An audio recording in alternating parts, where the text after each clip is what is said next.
Hello guys, it's me Himanshu Chaudhary. आज हमारे देश के एक राज्य राजस्थान में वहाँ के किसानों ने आंदोलन छेड़ दिया है। ये आप लोग में से कई लोगों को ये बात पता होगी, तो जिन्हें नहीं पता है तो मैं आप सबको बता देना चाहता हूँ कि वहाँ के किसानों ने वहाँ के एक इथेनॉल फैक्ट्री को लेकर के वहाँ पे बहुत ज़्यादा लार्ज स्केल पे प्रोटेस्ट स्टार्ट कर दिया। वहाँ पे काफ़ी जोरों शोरों से आंदोलन शुरू कर दिया गया है इथेनॉल फैक्ट्री के खिलाफ। तो पहली बात तो ये है, मैं एक चीज़ बता देना चाहता हूँ कि मैं वहाँ के किसानों का बिल्कुल सपोर्ट कर रहा हूँ। हाँ, मैं वहाँ के किसानों का बिल्कुल समर्थन करना चाहूँगा, क्योंकि जिस चीज़ से हमारे देश को फायदा ना हो, हमारी जनता को फायदा ना हो, उस चीज़ का हमारे देश में क्या ज़रूरत है। हम पहले ये बात सरकार से पूछना चाहते हैं। जिस चीज़ से हमें कोई फायदा नहीं हो रहा है, हमारे देश को कोई फायदा नहीं हो रहा है, ये बस किसी के पर्सनल इंटरेस्ट के लिए अगर एक न्यू इथेनॉल फैक्ट्री डाल दिया जा रहा है, तो ये मैं पूछना चाहूंगा देश के सरकार से कि ये कहां तक सही है। अब आप लोग ये सोच रहे होंगे कि इसमें किसी का पर्सनल इंटरेस्ट कैसे हो सकता है। तो पहली बात मैं ये बता दूं कि इथेनॉल फैक्ट्री आप लोग अभी सुन रहे होंगे कि अदर स्टेट में भी लगने वाला है, बट ये अचानक से ये अलग अलग राज्य में, हमारे देश के अलग अलग राज्य में ये फैक्ट्री लगाने का जरूरत क्यों पड़ी है। तो उसके पीछे हमारे जो राज्य के, हमारे जो देश के ट्रांसपोर्ट मिनिस्टर है नितिन गडकरी जी, उनका हाथ है। हाँ, वो उनके पीछे का जो रीजन है, ये इथेनॉल फैक्ट्री लगने के पीछे का रीजन वो नितिन गडकरी साहब है, क्योंकि उन्होंने पेट्रोल में 20% इथेनॉल मिक्स करना स्टार्ट कर दिया। अब आप लोग ये सोच रहे होंगे कि हम ये क्यों बोल रहे हैं कि मिक्स करना स्टार्ट कर दिया। अरे वो अपने मन से नहीं, वो एक लॉ ला करके भाई इथेनॉल, पेट्रोल में 20% इथेनॉल मिक्स करवाने लग गए। ठीक है, उससे पहली बात तो मैं ये क्लियर कर देना चाहता हूं कि नितिन गडकरी साहब ने अपने मन से ऐसा नहीं किया, वो जनता के फायदा के लिए ऐसा उन्होंने किया था। हाँ, ये आप सही सुन रहे हैं कि उस टाइम में मुझे भी ऐसा लगा था कि ये भाई जनता के हित के लिए सही है, क्योंकि उससे दो चीज उन्होंने कहा था कि हमारे देश में उससे दो चीजें होंगी। पहला, हमारे देश में पेट्रोल और डीजल सस्ता हो जाएगा। दूसरा, पोल्यूशन कम होगा।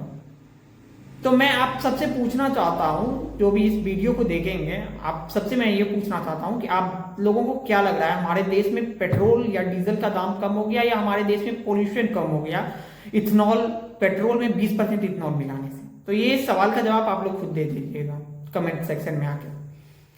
अब मैं, आप लोग पहले ही सुन रहे होंगे कि मैंने बोला एक पर्सनल इंटरेस्ट को लेकर के, तो इस चीज के पीछे पर्सनल इंटरेस्ट ये है कि इससे सबसे ज्यादा फायदा हमारे देश के जो ट्रांसपोर्ट मिनिस्टर हैं उन्हें और उनके फैमिली को हुआ है। हाँ, ये आप लोग जो नहीं जान रहे हो तो आप लोग भी थोड़ा रिसर्च कर लें इस बारे में। अब हम लोग ये जान लेते हैं कि पहले मैं नितिन गडकरी साहब से ये सवाल पूछना चाहूंगा। मेरा सिर्फ बस दो सिंपल से सवाल है कि आपने, अगर ये प्लांट आपने बोला कि 20% इथेनॉल मिलाने से ये दो चीज फायदा होगा, तो आपने इससे पहले काफी रिसर्च किया होगा, ये बात सच होना चाहिए। अगर ये बात सच है, अगर आपने रिसर्च किया था इस चीज को लेकर के, तो आपको ये चीज पता होना चाहिए था कि 2023 से पहले जितनी गाड़ियां बनी हमारे देश में या बाहर से जो भी गाड़ियां एक्सपोर्ट हुई, उनमें से ज्यादातर गाड़ियां जो है वो E20 पेट्रोल के लिए सुटेबल नहीं है। वो 20% मिले हुए इथेनॉल पेट्रोल के लिए वो गाड़ियां जो 2023 से पहले बनी थी वो सुटेबल नहीं है। तो अगर आपने रिसर्च वगैरह किया होगा, तो मुझे नहीं पता कि आप अगर रिसर्च करने के बाद भी ये चीज आप पेट्रोल में मिक्स करना स्टार्ट कर देते हैं इथेनॉल 20%, तो मैं सीधा इस चीज को लेकर के क्लियर हो चुका हूं कि ये आप किसी के पर्सनल इंटरेस्ट के लिए कर रहे हैं। क्योंकि अगर आपको डाटा मिला होगा तो आपको ये पता होना चाहिए था कि 2023 से पहले जितनी गाड़ियां बनी हमारे देश में या जो बाहर से एक्सपोर्ट हुई हमारे देश में, उसमें से आधे, मतलब बहुत हद तक जो गाड़ियां थी वो 20% इथेनॉल वाली पेट्रोल के लिए सुटेबल बिल्कुल नहीं है। और इससे आप, हम लोग ये जान लेते हैं कि इससे अभी क्या क्या मेजर प्रॉब्लम आ रहा है, क्या क्या इसका कॉन्सिक्वेंसेज आ रहा है। पहला सबसे बड़ा जो कॉन्सिक्वेंसेज अभी हम लोग को देखने के लिए मिल रहा है, इससे सबसे बड़ा प्रॉब्लम जब देखने के लिए हमारे देश में अभी मिल रहा होगा कि आपके कार की जो, भाई आपकी जो गाड़ी की माइलेज होगी वो कम हो गई होगी। हाँ, ये आप लोग सच सुन रहे हैं कि अगर आप लोग इस चीज को लेकर के थोड़ा चेक भी करें कभी अपने गाड़ी में कि आपकी जो माइलेज एफिशिएंसी है वो धीरे धीरे डिक्रीज कर रही है, वो धीरे धीरे घटती जा रही है। दूसरा सबसे बड़ा मेजर प्रॉब्लम ये आ रहा है कि बहुत सारी गाड़ियां और बहुत सारी इंश्योरेंस कंपनी ऐसे हैं कि वो इंश्योरेंस कंपनी डायरेक्ट क्लेम कर रही है कि आपके गाड़ी में अगर इथेनॉल पेट्रोल, मतलब पेट्रोल, सीधा हम लोग ये जाने थे कि अगर पेट्रोल के कारण आपके गाड़ी में अगर कोई प्रॉब्लम आ रहा है तो हमारी कंपनी आपको इंश्योरेंस क्लेम नहीं देगी। हाँ, ये आप लोग सही सुन रहे हैं। तो मैं ये पूछना चाह रहा हूं कि अगर इंश्योरेंस कंपनी आप क्लेम नहीं देगी, अगर आपकी गाड़ी को कोई प्रॉब्लम, अगर आपकी गाड़ी में कुछ खराबी आ जाए, आपकी इंजन सीज कर जाए गाड़ी की, अगर आपको इंश्योरेंस कंपनी क्लेम ही नहीं देगी और आपको उस चीज का बस नुकसान ही हो रहा है इथेनॉल 20% पेट्रोल मिलाने से, और सबसे बड़ा मेजर प्रॉब्लम हमको सबसे ज्यादा ये लग रहा है ना कि इसका कोई अल्टरनेट ऑप्शन भी नहीं है। मतलब बहुत कम ही आपको अल्टरनेट इसका ऑप्शन मिलेगा कि बहुत ही कम पंप पे अगर आप जाइएगा तो आपको एक पावर करके फ्यूल मिलेगा, पावर फ्यूल। अगर आप जाइएगा पंप पे तो वहां पे आपको ऑफर रहता है कि एक पावर फ्यूल करके आता है, वो आप ले सकते हैं।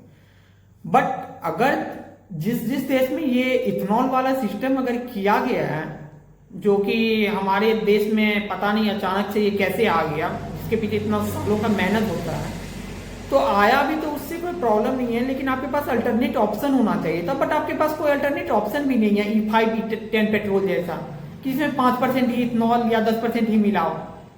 बट इसके बदला जो है आप इसको इंक्रीज करते जा रहे हैं, 27% तक आप इसको इंक्रीज करने वाले हैं, इसलिए आपको इथेनॉल फैक्ट्री लगाने की जरूरत पड़ रही है। सरकार को हमारी इथेनॉल फैक्ट्री लगाने की इसलिए जरूरत पड़ी है। तो ये सब भाई मेजर प्रॉब्लम अभी आप लोगों को देखने के लिए मिलेगा।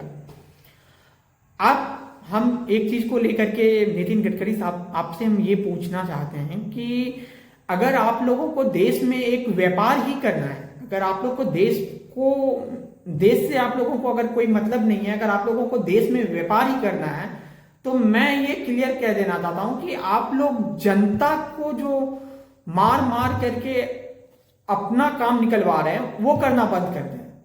आप लोग सीधा डायरेक्ट लॉ ले आइए, उसके हिसाब से अपना काम करें और देश को पूरा बर्बाद कर दें। यही आप लोग कर रहे हैं। मतलब ऐसा लग रहा है देश का हालत ऐसा कर दिया गया है कि अभी देश को देख करके आप लोगों को लग रहा होगा कि हर चीज में बस कुछ लोग देश बेच रहे हैं और कुछ लोग देश खरीद रहे हैं। ऐसा ही हमारे देश का हाल हो चुका है। अगर आप लोग गौर से हमारे देश को अभी देखना स्टार्ट कर रहे हैं तो ये जो अभी आपको मैंने ये प्रोटेस्ट के बारे में, ये मेजर फ्यूल में जो इथेनॉल मिलाया जा रहा है, इसके मेजर प्रॉब्लम्स के बारे में ये जो मैंने बताया, मैं जान रहा हूं कि ये बहुत कम लोगों को ये चीज समझ में आएगा, क्योंकि हमारे देश में मेजर प्रॉब्लम ये अभी आ चुका है कि हम लोगों को प्रॉब्लम से कोई लेना देना नहीं है। ये हमारे देश में अभी सबसे बड़ा मेजर प्रॉब्लम आ चुका है कि आप लोगों को कोई भी आकर के कुछ भी बताए हमारे देश में ये हो रहा है, वो ऐसा हो जाएगा, वो ऐसा हो जाएगा, उससे आप लोगों को कोई लेना नहीं है। हमारा देश विश्व गुरु बनने के राह पे आगे बढ़ रहा है, बस आप लोग इतना ही सोच करके आगे बढ़ते जा रहे हैं और यही सच्चाई है। Thanks for your concern guys.